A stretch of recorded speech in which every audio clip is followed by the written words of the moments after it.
My name is Dorothy Galloway, and I'm 28 years old. If you'd asked me a month ago, I would have said my life finally felt stable.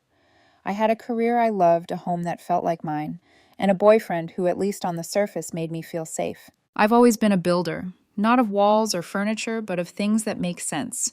Systems, structures, logic. I work in IT, so the way I unwind is by creating something I can control my gaming PC. I spent nearly a year researching the right parts, saving for every piece, and assembling it over one long weekend. The result wasn't just a machine, it was art. Glass panels, RGB lights, a hum that felt alive. It was my sanctuary glowing quietly in the corner of my apartment. When Ethan moved in 2 years ago, he'd tease me about it. "You talk about that PC like it's your pet," he'd say, half smiling. Maybe he meant it playfully, but something about the way he said it always made me feel a little small. He worked in sales, charming, persuasive, the kind of man who could make anyone believe anything. At first, that confidence was magnetic. Over time, it became something else. Still, I didn't think twice about leaving him in charge when I went on a short 3-day business trip. Before leaving, I joked, "Don't burn the apartment down while I'm gone." He grinned. "As long as your precious PC doesn't explode, we'll be fine." We laughed. It felt normal. But when I returned in that Sunday evening, the air felt wrong. The apartment was too quiet. Usually I'd hear Ethan humming in the kitchen, or my PC's faint whir from the corner. This time, nothing. I dropped my luggage and called out Ethan. A lazy "hey babe" floated from the living room. He was sitting at the dining table, scrolling on his phone, barefoot, unbothered. But my eyes went past him straight to the empty space beside the window. My desk, empty, completely. The monitor tower keyboard all gone. For a moment, I couldn't process what I was seeing. My chest tightened as my mind raced through possibilities. Maybe he moved it for cleaning. Maybe something broke. Maybe. "Ethan." My voice cracked. "Where's my PC?" He didn't even look up. Oh, I gave it to my sister. Silence. I blinked, convinced I'd misheard. "You what?" "Yeah," he said casually, scrolling through something on his screen.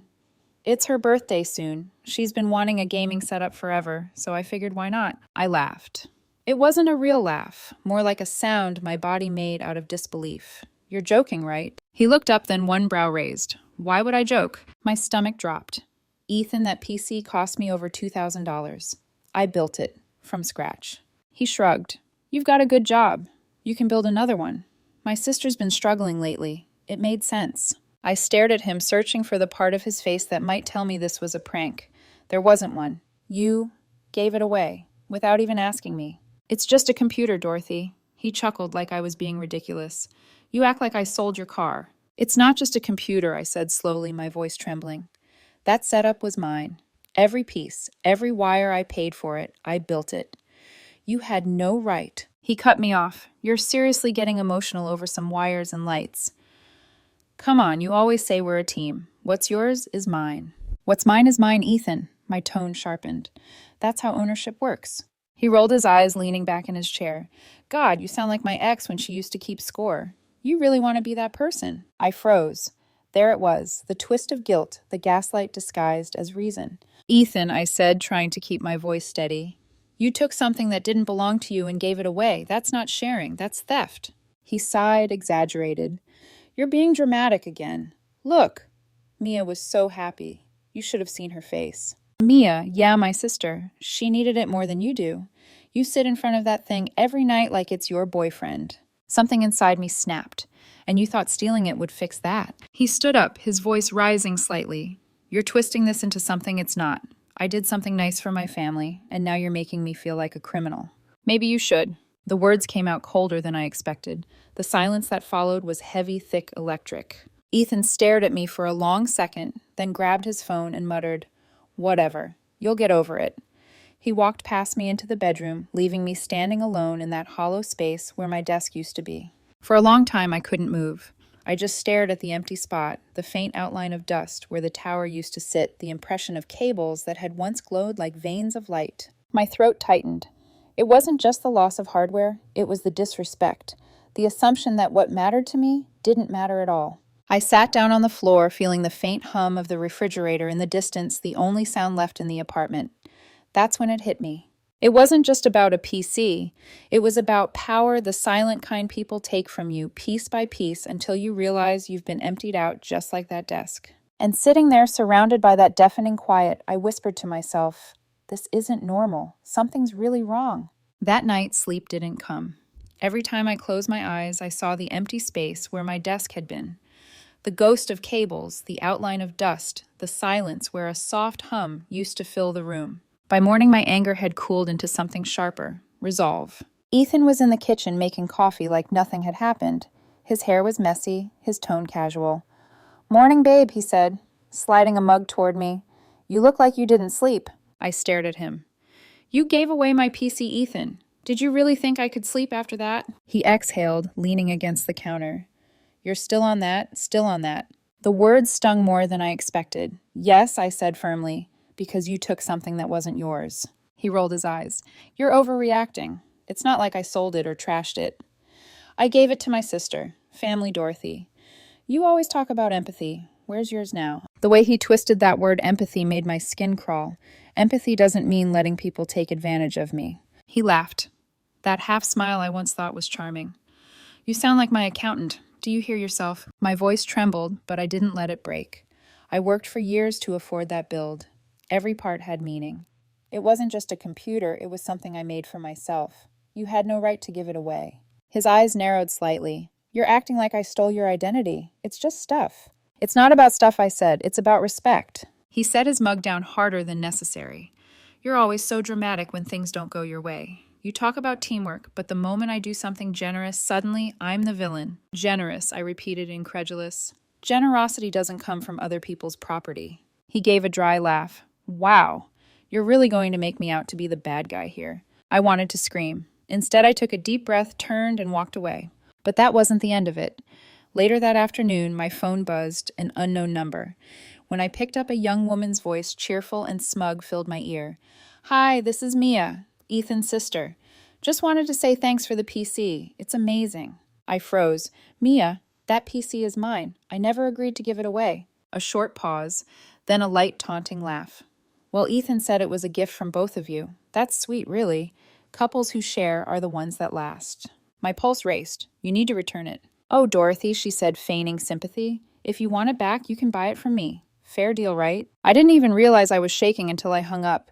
It wasn't just Ethan. His family was in on it. When Ethan came home that night, I confronted him again. "Your sister called me. She said I could buy my own PC back." He frowned, annoyed rather than guilty. "You called her God. Can you stop dragging everyone into this?" "You're the one who involved her," I shouted. "You handed her something that didn't belong to you." Ethan's voice turned cold. "You're embarrassing yourself. She's Family Dorothy. You wouldn't understand. Your family's never been close." That hit like a punch to the ribs. Low, deliberate, personal. He knew how hard I'd worked to build a life alone, how much that independence meant to me, and now he was using it as a weapon. "Don't do that," I said quietly. "Don't twist this into something else." He smirked. "Then stop acting like a spoiled child. You've got money. Build another one." I felt my heart thudding in my ears. For the first time since we met, I saw him clearly not as the man I loved, but as someone who enjoyed watching me shrink. That evening, messages started coming in. Ethan's mother, his father, even Mia, all of them telling me the same thing in slightly different tones. Be understanding. Be grateful. He was thinking of family. Real women support their partners. Each text was another brick in the wall closing around me. I could almost hear the unspoken threat, "Don't make trouble." By midnight, I sat alone in the dark living room, reading their words over and over until they blurred. Every message felt like an echo of something I'd spent my whole life trying to escape people convincing me to be small, to be quiet, to be agreeable. I glanced at the corner where my PC used to sit. That space used to glow with colors, warmth, noise.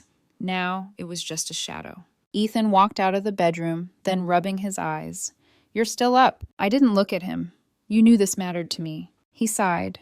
"It's a computer, Dorothy. You're acting like I gave away a child. I'm acting like someone whose trust was stolen." He tilted his head, smiling faintly like I'd just said something naive. "You really love to play the victim, don't you?" My chest burned. "If you think standing up for myself makes me a victim that says everything." He laughed under his breath and turned away. "Good night." When the bedroom door clicked shut, I sat there in silence, watching the clock tick past midnight. Every second sounded heavier than the last.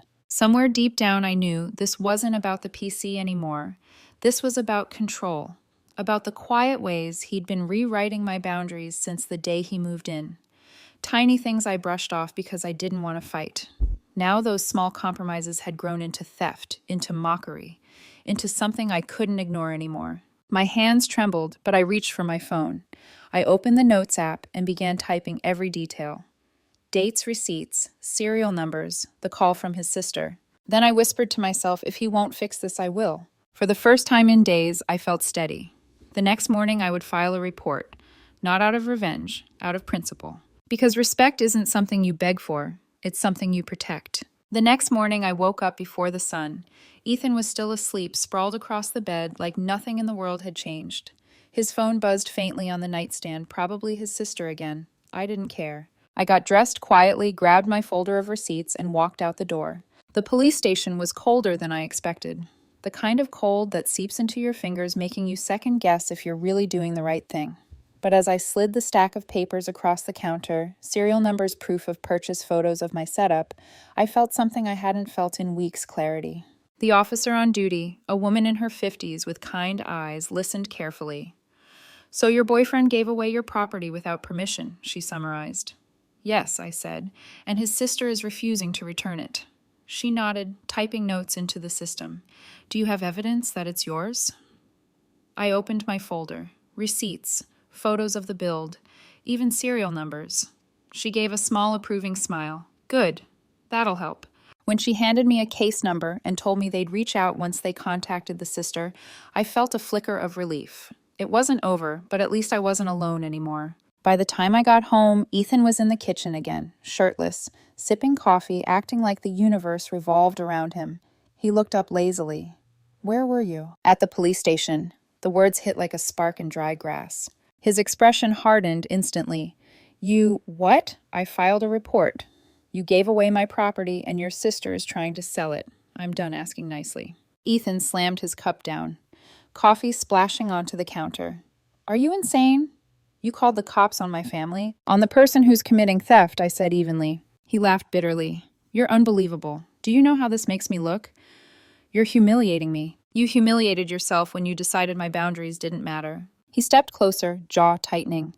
"You could have just talked to me." "I did," I said quietly. "You called me dramatic. You mocked me. You told me to get over it." He clenched his fists, then turned away, muttering, "You're blowing this out of proportion." "No," I said, my voice shaking now. "You're underestimating me." He spun around, eyes cold.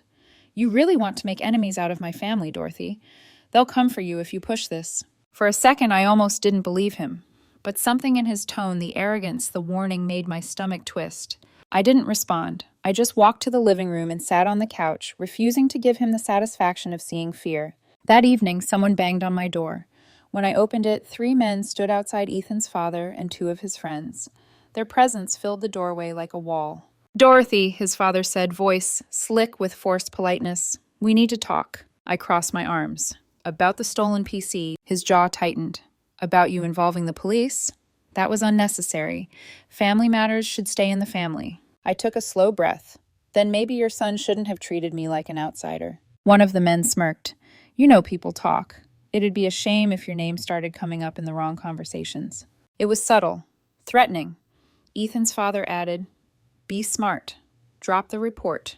We can handle this quietly." My pulse pounded, but my voice stayed calm.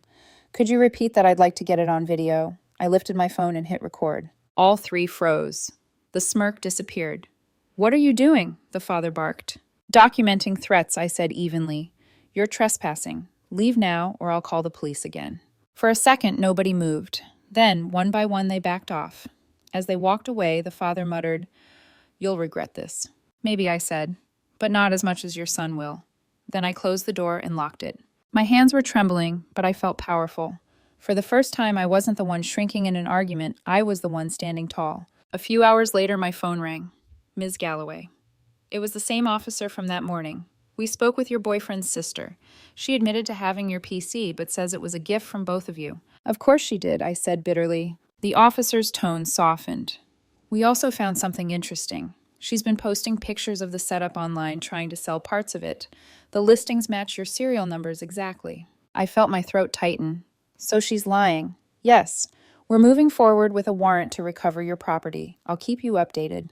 I thanked her, hung up, and sat in silence for a long moment. Then I laughed, not because it was funny, but because it was absurd. Ethan's whole family had tried to guilt trip me into silence, and meanwhile his sister was out there dismantling my PC for profit. When I confronted Ethan later that night, he didn't even flinch. Yeah, I heard. My dad said you made a scene. She's trying to sell my stuff online. He shrugged. Maybe she needs the money. She's been through a lot lately. My jaw dropped. You're defending her. Dorothy, you don't get it, he said, voice dripping with condescension. You're lucky I even let you file that report. If this blows up, my family's going to hate you. I stepped closer, staring him dead in the eyes. They already do. For a split second, something flickered across his face, a crack in his arrogance. Then it was gone. He walked past me, muttering, You'll regret this. But for once, I didn't feel scared. I felt awake. That night, I couldn't sleep again, but it wasn't fear keeping me up this time. It was focus. I pulled up my computer backups on my work laptop, digging through old photos. There it was, clear as day, a photo of my PC's interior, the custom etching on the GPU bracket, the same one in Mia's online listing. I saved it all, screenshots, posts, timestamps, every piece of proof I could gather. By dawn, I'd assembled a full digital file for the police and for myself.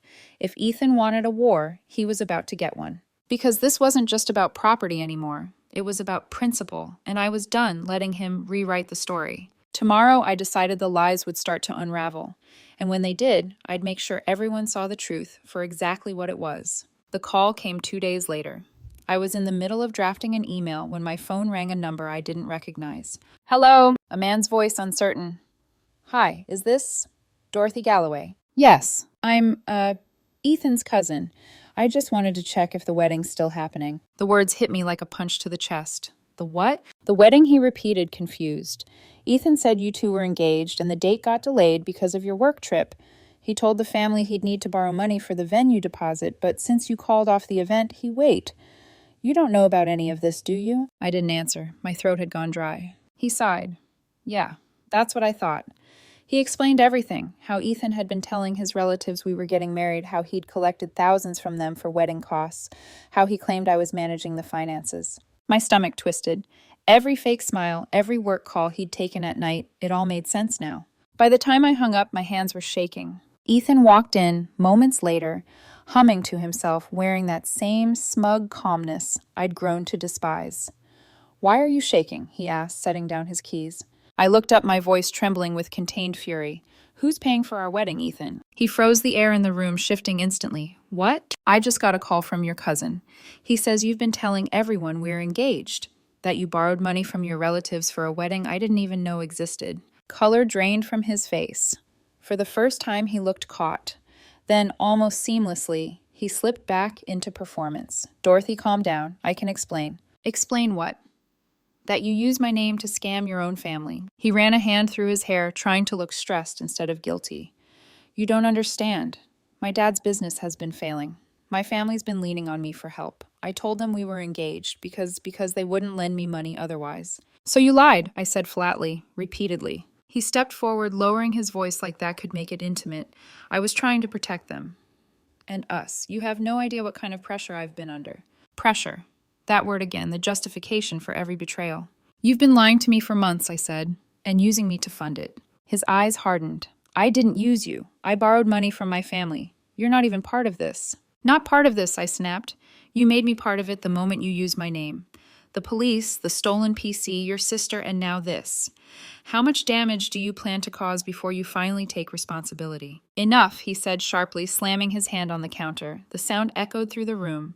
You always think you're so perfect, Dorothy, like you've never made a mistake. This isn't a mistake, I said, stepping closer. It's a pattern. He stared at me, eyes cold, calculating. You think you're better than me. No, I said, I just know who I am. Do you? For a moment, neither of us spoke.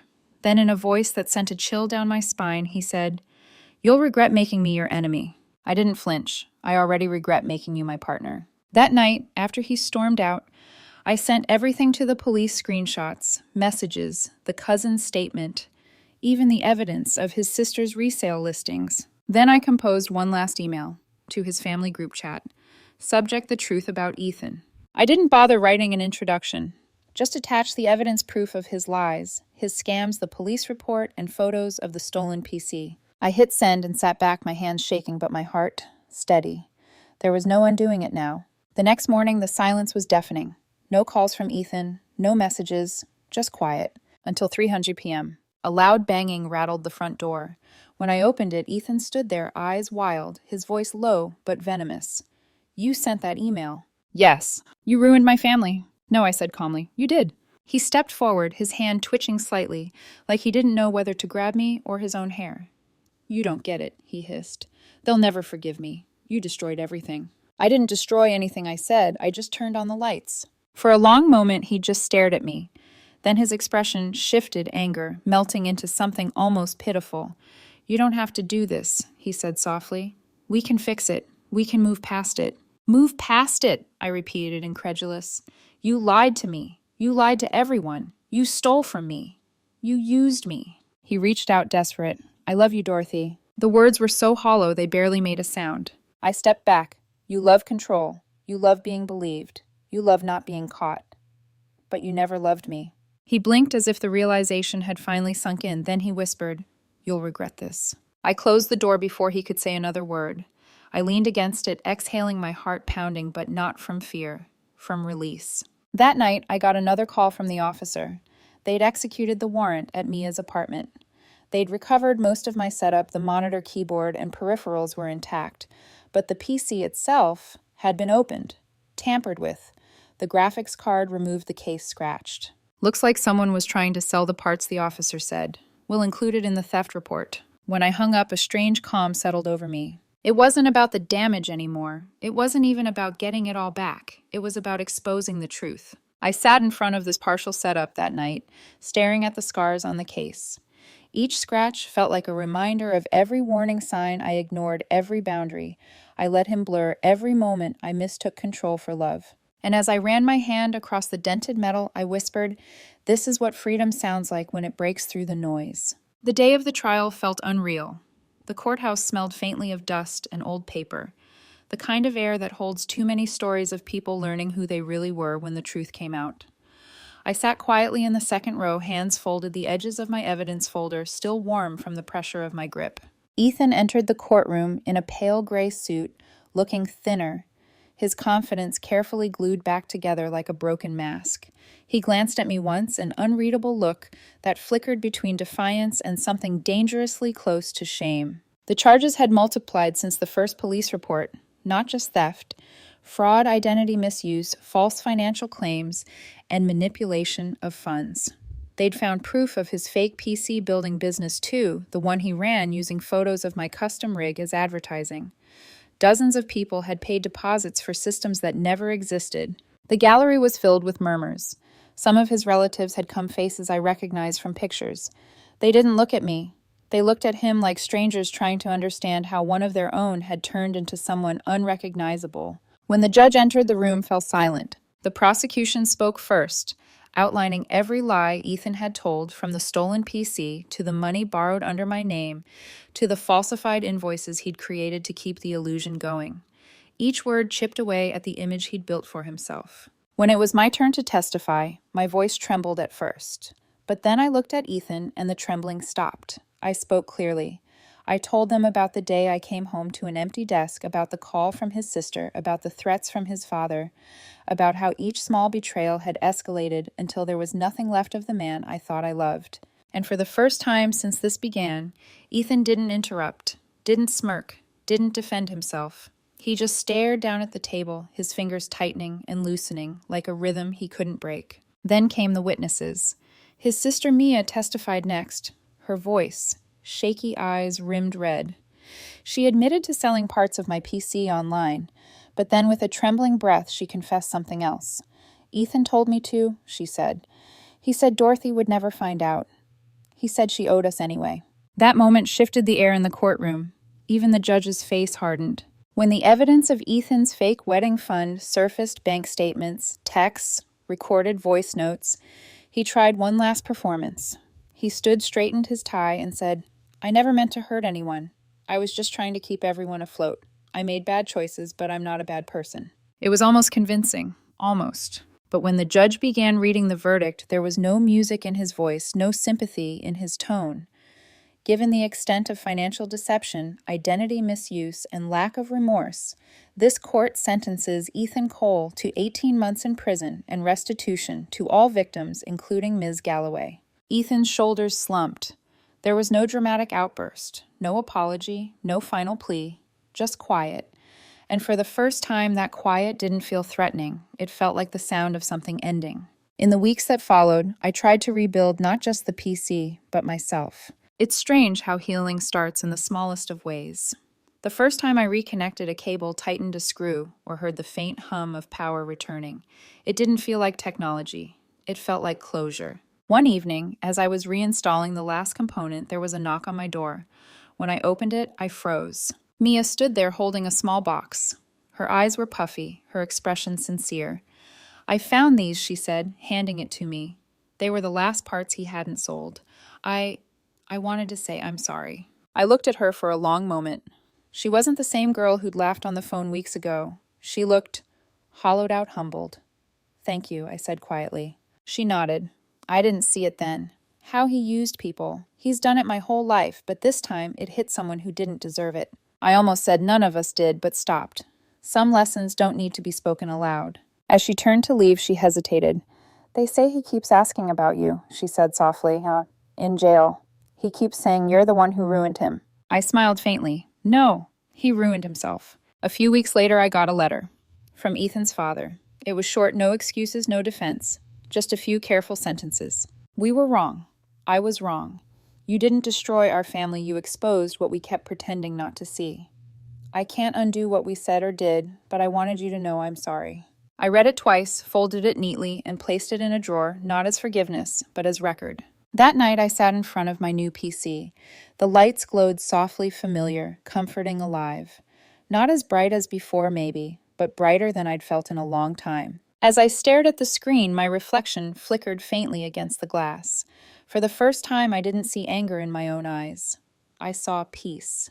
When people heard about the case online, a small gaming community I'd once been part of reached out. They organized a fundraiser, helped me replace some damaged components, even left notes of support. One message stood out. "You didn't lose your setup, Dorothy. You just upgraded your boundaries." I smiled at that. They were right. Because this was never really about a computer, it was about reclaiming the parts of myself I'd slowly given away in the name of love, compromise, and silence. And as the soft hum of my rebuilt PC filled the room, I whispered, piece by piece, I'm taking it all back. It's been 6 months since the verdict. And in a strange, quiet way, life has begun to feel mine again. I wake up to light, not noise. No slammed doors, no backhanded comments, no pretending. Just the soft rhythm of morning sunlight spilling across my desk, the new one I built from scratch. My name is still Dorothy Galloway, but I've stopped feeling like the version of her who used to explain herself to people who only wanted to take. The apartment that once felt haunted now feels alive again. There are plants by the window. Music where silence used to sit heavy. And on the corner desk, the heart of it all, my rebuilt PC. It's not identical to the old one. The casing has different edges, the light's a warmer hue. But when I power it on and the fans hum to life, I feel that same spark I thought I'd lost, the quiet satisfaction of creating something that's mine. Every so often, I still get updates. Ethan's serving his sentence quietly, apparently attending mandatory counseling. His sister Mia took a job at a tech store. The irony isn't lost on me. She sent me a message last month. "I'm rebuilding too. Thanks for not hating me." I didn't reply right away, but a few days later, I wrote back simply, "Good, keep building." Because I've learned that forgiveness isn't about freeing them, it's about freeing you. Sometimes I think back to the version of myself who sat crying on the floor staring at an empty desk. That woman thought she'd lost everything, but she didn't realize she was just clearing space. Ethan didn't just take my computer. He took my trust, my peace, my certainty that love automatically means safety. But by losing those things, I learned how to protect what can't be replaced, my boundaries, my self-worth, my silence. People still ask me how I managed to move on after something like that. The truth is, I didn't move on, I rebuilt, piece by piece, like wiring a new system after the old one shorted out. Stronger, cleaner, harder to break. A few nights ago, I joined an online forum for women in tech. Someone posted, "My boyfriend keeps mocking my hobbies." Says they're stupid. Am I overreacting? I started typing a long reply, then deleted it. Instead, I just wrote, pay attention to how people treat the things you love. That's how they'll treat you. And hit send, because that's what it comes down to. Love that demands silence isn't love, it's control. And when you finally walk away from it, you don't lose, you upgrade. Now, when the PC lights up, I sometimes catch my reflection in the tempered glass. Same woman, different eyes. There's a steadiness there, the kind that comes from surviving something that tried to hollow you out. I don't miss Ethan. I don't miss the chaos. And I definitely don't miss the part of myself that kept trying to make him understand something he never cared to see. I used to think healing would feel like forgetting. It doesn't. It feels like remembering and realizing you survived anyway. So this is me 6 months later. Not broken, not bitter, just better. And as the soft hum of my PC fills the room again, I whisper the same words I told myself that night when everything fell apart. Only now they sound less like defiance and more like truth. Walking away wasn't losing him, it was finding myself.